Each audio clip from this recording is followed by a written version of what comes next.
Hi good morning students. ये video class 9 और जो कॉलेज में पढ़ रहे हो मॉडर्न यूरोप हिस्ट्री तुम लोगों के लिए काम में आने वाला है। बहुत ही छोटा सा वीडियो है। क्लास 9 में 4 मार्क का क्वेश्चन आता है और कॉलेज लेवल में 5 मार्क का क्वेश्चन आता है और भी जॉब रिलेटेड एग्जाम में आता है। तो मेरा एक छोटा सा डिस्कशन शायद तुम लोगों को समझने के लिए थोड़ा बहुत मदद मिलेगा। क्वेश्चन ये होता है कि declaration of the rights of man and citizen in France. तो फरासी जो हम लोग फरासी विप्लव जिसको बोल रहे हैं, फ्रेंच रेवोल्यूशन जिसको बोल रहे हैं, जब ये 1789 में फ्रेंच रेवोल्यूशन वो प्रोसेस चल रहा था तो उस वक्त जो नेशनल असेंबली की सभा बैठी थी, मतलब स्टेट्स जनरल, हम लोग जानते हैं स्टेट जनरल के अधिवेशन बैठा था 1789 में। तो वहां पर 17 जून स्टेट्स जनरल के जब अधिवेशन वहां पर बैठे थे स्टेट जनरल, तो वहां पर जो थर्ड स्टेट के लोग थे इनका नाम बदल के बोल दिए कि ये नेशनल असेंबली है। अब नेशनल असेंबली में हम लोग दूसरा स्टेप भी ये जानते हैं कि 20 जून जो टेनिस कोर्ट के शपथ लिए थे फरासी पीपल ने वहाँ उस वक्त, तो वहाँ पर ये उन लोगों ने ये शपथ लिए थे कि हम लोगों को एक संविधान बनाना है। तो जब तक नया संविधान नहीं बनेगा तब तक हम लोग आंदोलन करते रहेंगे। तो वो वाला नया संविधान बनाने के लिए एक कमेटी भी बनाया गया था थर्ड स्टेट की ओर से। हम लोग जानते हैं कि 27 जून तीनों स्टेट के जो प्रतिनिधि थे इकट्ठा बिठाया गया था और वोट जो है एक एक आदमी माने एक एक प्रतिनिधि का एक एक वोट राजा जो लुई द 16 थे उन्होंने स्वीकार कर लिए थे। अब आते हैं 9 जुलाई जो ये वो नेशनल असेंबली, क्योंकि कॉन्स्टिट्यूशन एक संविधान बनाना था तो इन्होंने इसका नाम चेंज हो गया। जो अभी नेशनल असेंबली जो है वो तो वो बन गया कॉन्स्टिट्यूएंट असेंबली। अब ये कॉन्स्टिट्यूएंट असेंबली कौन कौन लोग थे ये जान लेते हैं, जो नाम हम लोगों का वो जानने की बहुत ज़रूरी है, क्योंकि कॉन्स्टिट्यूशन उस वक्त पूरे दुनिया में पहली बार फ्रांस में ये घटना घट रहे थे। कोई जनरल पीपल वो अपना संविधान बनाने के लिए आगे आए थे। तो ऐसा कहा गया है कि जो नाम हम लोगों को मिलता है कि इन लोगों के द्वारा बनाया गया था संविधान, मतलब प्रोसेस इन लोगों ने किए थे। Mounier, Lafayette, Barnave, Talleyrand, Mirabeau, Abbe Sieyes and Robespierre. तो ये नाम तुम लोगों को याद रखना है। इन लोगों ने संविधान बनाने की प्रोसेस शुरू किए थे। तो संविधान जो सभा अभी जो बोल रहे हैं, तो ये संविधान सभा ने दो अहम काम किए थे। एक जो फ्यूडलिज्म था फ्रांस में वो खत्म कर दिए थे। तो इन्होंने, हम लोग जानते हैं कि जो गांव के लेवल में जब फ्रेंच रेवोल्यूशन चल रहा था, गांव के लेवल का इकोनॉमी पूरी तरह से टूट चुका था, क्योंकि सूखा पड़ गया था, खेती बाड़ी हो नहीं रहा था। और लेकिन वो टैक्स कलेक्शन जो प्रोसेस था, जो भी फ्यूडल लॉर्ड्स थे उस वक्त, तो वो लोग टैक्स कलेक्शन नहीं छोड़ रहे थे, तो गांव के लोग बहुत परेशान थे। तो उस बात को जो है मतलब दिमाग में रख के ये कॉन्स्टिट्यूशन असेंबली, मतलब कॉन्स्टिट्यूएंट असेंबली जो सिद्धांत लिए कि अब से फ्रांस से क्या होगा, फ्यूडलिज्म को पूरी तरह से खत्म किया जा रहा है। ये इनके अंडर ही फ्यूडलिज्म का अगर खत्म कर, मतलब जब डिक्लेरेशन दिया गया वहां पर बोला गया था जो भी सार्फ मतलब जो बिना पैसे से श्रम लगाते हैं जो लोग, वो भी सिस्टम खत्म करने की बात कहा गया था।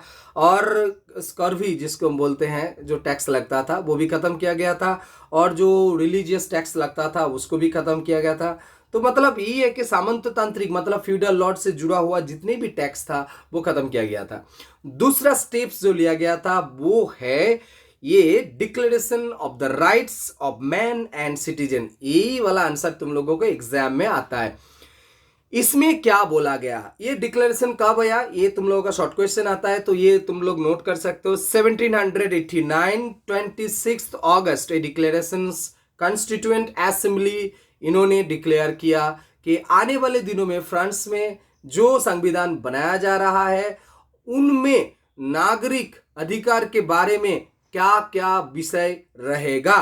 अब एक एक करके हम लोग देख लेते हैं कि क्या क्या बात बताए गए थे जनरल फ्रांस के पीपल्स के लिए। पहली बार ये कहा गया जो इंडिपेंडेंस है वो बर्थ राइट है।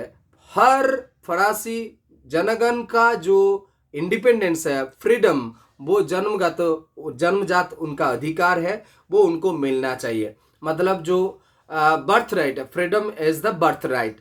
तो हम लोग जानते हैं कि जब फ्रेंच रेवोल्यूशन मतलब सोरस लुई और जो बुर्बन डायनेस्टी के दौरान फ्रांस के सब लोग पूरी तरह से फ्रीडम को नहीं पाते थे, मतलब वो लोग फ्रीडम उन लोगों को नहीं दिया गया था। तो कॉन्स्टिट्यूएंट असेंबली ने ये सोचा कि ये, क्योंकि ये बातें पहले जब हम लोग जानते हैं कि जो फिलोसोफर्स थे फ्रांस में, उन लोगों ने ये बातें कहे थे कि फ्रांस की जो जनगण है उनको फ्रीडम देना चाहिए।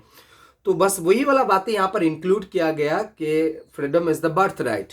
तो ये बातें कहा गया। दूसरी बात ये कहा गया कि हम लोग जानते हैं कि जब बुर्बो डायनेस्टी चल रहा था तो उस वक्त हर फ्रेंच पीपल के अगेंस्ट जो लॉ सबके ऊपर समान तरीके से प्रयोग नहीं होता था। जो जाजक थे उनका अलग उनके साथ अलग बिहेवियर किया जाता था। जो अभिजात संप्रदाय थे, एरिस्टोक्रेट, वो उनके ऊपर अलग बिहेवियर होता था। जो थर्ड स्टेट के लोग थे उनके ऊपर अलग तरह की बिहेवियर होता था। आप कॉन्स्टिट्यूएंट असेंबली ये बोल रहे हैं कि जो भी लोग फ्रांस में हैं सबके साथ सबके सामने एक ही जैसा बर्ताव किया जाएगा। मतलब लॉ में किसी को स्पेशल बेनिफिट्स नहीं मिलेगा, सबके लिए लॉ समान है। तीसरी बात जो इस डिक्लेरेशन में बोला गया, बातें बोलने की अधिकार, बातें बोलने की जो अधिकार, मतलब सोरस लुई के दौरान या बुर्बन डायनेस्टी के दौरान हर आदमी को बोलने का अधिकार नहीं था। आप कॉन्स्टिट्यूएंट असेंबली ने बोल दिए कि सबको बोलने का मौका मिलना चाहिए। तीसरी बात, न्यूज़पेपर की इंडिपेंडेंस मतलब फ्रीडम। न्यूज़पेपर हम लोग जानते हैं, न्यूज़पेपर की वजह से हम लोगों को न्यूज़ मिलता है। वो उस वक्त के लिए बहुत सारे रोक लगा दिया गया था जब बुर्बन डायनेस्टी चल रहा था। तो अब क्या हुआ कि जितने भी पेपर्स आएंगे, बोले कि हर न्यूज़पेपर अपना संवाद, वो खबर वो छप पाएगा, मतलब उनको फ्रीडम दिया गया था। तीसरा, हम लोग ये भी जानते हैं फ्रेंच मतलब जो फ्रांस कंट्री थे उस वक्त सबको रिलीजियस जो फ्रीडम थे वो नहीं मिला था। अब ये डिक्लेरेशन में बोला गया हर आदमी का ये अधिकार है वो अपने अपने सिस्टम से रिलीजियस थॉट्स को फॉलो कर सके। और एक अहम इंपॉर्टेंट बात इसमें दिया गया था वो है संपत्ति, जो प्रॉपर्टी बेचने और खरीदने का अधिकार। बेचने खरीदने का अधिकार जो फ्रांस के कंट्री के जो साधारण जनगण थे उनके पास वो अधिकार नहीं था। आप इनको ये अधिकार दिया जा रहा है। चौथी जो इंपॉर्टेंट बात डिक्लेरेशन में ये कहा गया वो है जनगणीय राष्ट्र के सबसे बड़े जो पावरफुल स्तंभ है वो जनगण है। मतलब फ्रांस के जो जनगण है वो ही सबसे पावरफुल जो क्षमता जिसके पास है वो जनगण के पास है। तो ऐसा कहा गया है कि राष्ट्र के राजा, प्रधानमंत्री ये कुछ नहीं है, जो साधारण जनगण है वही राष्ट्र के सोर्स मतलब पावर के जो सोर्स होते हैं वही है। तो जनगण के बिना कुछ नहीं होगा। तो आशा करते ये चार जो अहम बातें जो डिक्लेरेशन में बोला गया, अब आते हम छोटा करके बोल देते हैं कि इसका जो कंक्लूजन निकला, इसका प्रभाव क्या पड़ा था। ये जो केवल मात्र जो फ्रांस में इसका प्रभाव पड़ा था ये नहीं, फ्रांस के बाहर और भी यूरोपियन कंट्री में बहुत ही ज़्यादा प्रभाव इसका पड़ा था। क्योंकि पहली बार यूरोप में ऐसी बात बताए गए जो पिछले वर्ग थे, जो शोषित थे, जो वंचित थे, उनको लगा कि कहीं ना कहीं पर उनके बारे में संविधान में कहा गया है तो उनको अधिकार मिलने का चांसेस उन लोगों को दिखने लगा था। तो वो लोग अपना अधिकार पहचानने लगे थे और इसके चलते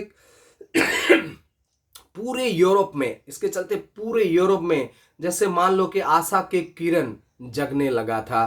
तो ये संविधान सभा ने ये काम फ्रेंच पीपल के लिए किए थे, लेकिन आने वाले दिनों में भविष्य के लिए हुआ था। पूरी यूरोप के और भी कंट्री में इसका प्रभाव पड़ा था। हमारे देश भारतवर्ष में भी जब हम लोग ब्रिटिश के खिलाफ लड़ाई कर रहे थे तो हम लोग वो रेफरेंस का इस्तेमाल करते थे बार बार। हम लोग अगर फ्रीडम स्ट्रगल जो हम लोगों का उस दौरान की जो भी जितने भी आंदोलन हुआ था, हम लोग अगर देखेंगे तो ये जो नागरिक अधिकार की जो डिक्लेरेशन, तो वहाँ पर ये डिक्लेरेशन हम लोगों के भी जितने भी हम लोगों का फ्रीडम फाइटर्स था उस वक्त, तो सब लोग उनसे इंस्पिरेशन लिए थे कि अगर फ्रांस में हो सकता है तो हमारे देश में क्यों नहीं। तो आशा करते हैं तुम लोगों को थोड़ा बहुत समझ में आया होगा। टेक्स्ट बुक पढ़ो तो बहुत कुछ जान पाओगे। मिलते हैं नेक्स्ट वीडियो में, तब तक के लिए टेक्स्ट बुक पढ़ते रहो। आशा करते हैं बहुत अच्छा होगा। Thank you.